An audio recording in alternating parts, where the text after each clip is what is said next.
Alors bonjour à tous, sur la plateforme TikTok, j'ai partagé une petite vidéo concernant Didier Bourdon. D'ailleurs, je vous la passe tout de suite, regardez. Contre le Covid, ça vous intéresse ou pas ça? Je crois que ça peut rapporter pas mal. Oui, je crois qu'il y a Sanofi quand même qui commence à pointer. Ouais. Ils sont un peu en galère. Ce matin, ils ont tout reporté. Là. Ouais. Encore? Ouais, encore. Ouais. Mais l'action Pfizer est montée dans les tours, hein, donc bon. Écoutez, je vais pas me plaindre parce que mon fils travaille pour Pfizer. Donc, Ah bon? oui. Ah bah dis donc. Date d'anniversaire de... Moi, je me dis, vu le nombre de gens qui se sont fait vacciner, même si on doit tous crever, moi, je préfère me faire vacciner parce que pour rester sur Terre avec les pauvres connards qui se sont pas fait vacciner, je préfère passer de l'autre côté. Et donc sur cette vidéo, il y a eu ce commentaire dont j'aimerais répondre.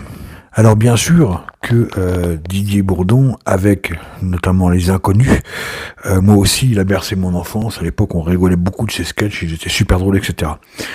Sauf qu'aujourd'hui je pense que ce n'est plus le même homme. Je pense que Monsieur Bourdon s'est embourgeoisé et qu'aujourd'hui il n'hésite pas à cracher sur ceux qui ont fait son succès, parce que finalement c'est tous les gens, les vax comme les non-vax, qui ont fait son succès, qui ont été voir ses sketchs à l'époque, qui ont été voir ses pièces de théâtre à l'époque, qui ont acheté ses films à l'époque, et aujourd'hui il n'hésite pas à leur cracher ouvertement à la gueule. Donc je pense que à l'époque il s'en foutait peut-être des gens.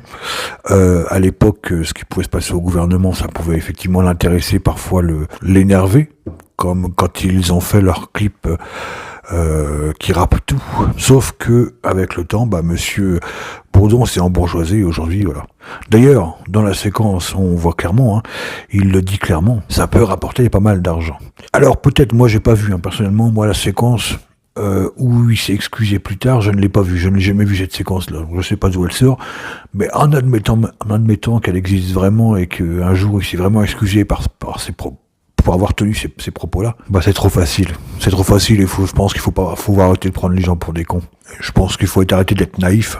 S'il s'est excusé, c'est pas parce qu'il a changé d'avis ou parce qu'il regrette ses propos, c'est parce qu'il y a eu énormément de monde à le boycotter. Et il s'est dit, merde, j'ai fait le con, du coup maintenant je rapporte moins d'argent. Parce que si mes souvenirs sont bons, moi qui faisais les manifestations anti-vax, anti-pass sanitaire à l'époque, les chiffres officiels, je crois qu'on était 2 millions de non-vax. Donc 2 millions qui boycottent un homme, qui boycottent les films d'un homme, ça commence à représenter comme je pense une petite partie de pognon, sans compter qu'il y a beaucoup même de vax qui n'hésitent pas à le boycotter aussi, parce que même s'ils sont vaccinés, eux, ils estiment qu'on n'a pas à parler comme ça.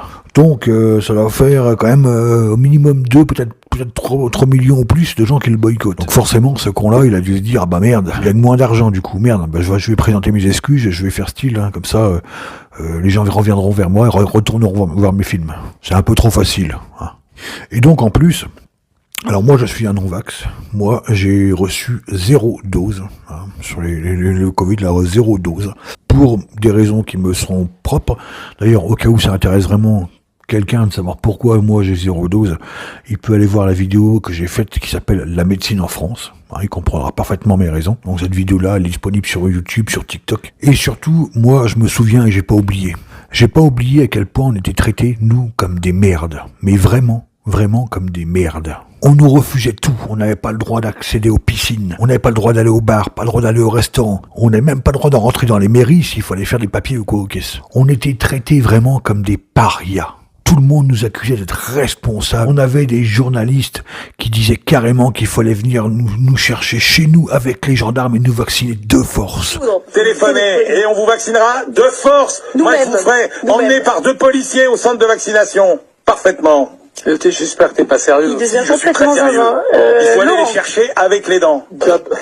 Et avec les menottes s'il faut. On avait des drones de la police qui circulaient, qui disaient de rentrer chez vous, etc. On était contrôlés avec des papiers. Enfin, on a vraiment été dans le summum de la folie. Des fois, j'en entends dire des gens dire ah là là, la Russie c'est vraiment la dictature. Mais qu'est-ce que c'était à cette période-là? C'était vraiment la Corée du Nord en France, quoi. Et les gens, les familles qui se déchiraient entre eux. Régine devait recevoir la visite de son neveu à Toulouse, mais finalement, après quelques échanges par téléphone, il en sera autrement. Il m'a dit qu'il n'y avait pas de passe sanitaire, qu'il ne voulait pas. Et je lui ai dit, écoute, moi j'avoue que ça me pose un problème. Pour moi, je t'accepte pas parce que tu n'es pas vacciné. On s'est fermé la porte, on ne se parlera plus. On a vraiment été dans une folie dingue. Et les Bourdons, les mecs comme Didier Bourdon, ils ont participé à ça, ils ont participé à tout ça. Tout ça, ce sont des gens qui ont voulu nous tuer. Tuer, ça se résume pas à prendre un flingue et appuyer sur la détente. Hein. On peut tuer aussi des gens psychologiquement. Donc ces gens-là voulaient clairement, et nous ont clairement en quelque sorte tués. Et aujourd'hui, il faudrait qu'on accepte un pardon. C'est une blague ou quoi? Rassurez-moi, là, c'est une blague pour la caméra cachée, là. Si demain, dans la rue, quelqu'un va tuer ton fils, ou un de tes proches, tu vas l'excuser. S'il te demande pardon, tu vas dire d'accord, je te pardonne. Bah là, c'est pareil, je regrette. Moi, je n'ai pas oublié. Moi, je n'oublierai pas. Et je ne pardonnerai pas. Jamais. Et je vais même te dire mieux. Moi, à l'époque, je sais pas si vous vous souvenez, les non-vax, ils ont toujours dit, bah, tous les restaurants, les machins, qui nous obligent à demander le pass sanitaire, on les boycottera à vie. Et puis, bah, ça s'est terminé. Maintenant, tout le monde a repris sa vie normale. Les gens retournent dans les boîtes, dans les restaurants, dans les cafés, dans les bars, machin, etc. Sauf que moi, j'ai qu'une seule parole. Moi aussi, j'ai fait ce serment à l'époque de dire que je boycotterai à vie tous ceux qui ont été collabos. Et au jour d'aujourd'hui, encore au jour d'aujourd'hui, à chaque fois qu'un ami ou quelqu'un me dit, tiens, on va aller boire un coup dans ce bar-là. Attends, je vais sur le site animap.fr. Pour ceux qui ne se rappellent pas, Animap, c'est le site où tous les restaurants, les entreprises, les cinémas, les piscines et toutes les entreprises qui voulaient ne pas être collabos avec ce système de passe sanitaire s'inscrivaient sur le site. Et ça veut dire que tous les gens qui n'étaient pas vaccinés et qui n'avaient pas de passe sanitaire pouvaient y rentrer. Donc moi, à chaque fois que j'ai un ami ou une connaissance de la famille qui me dit, tiens, on va aller boire un coup dans ce bar, machin et tout, attends. Je regarde sur le site animap.fr.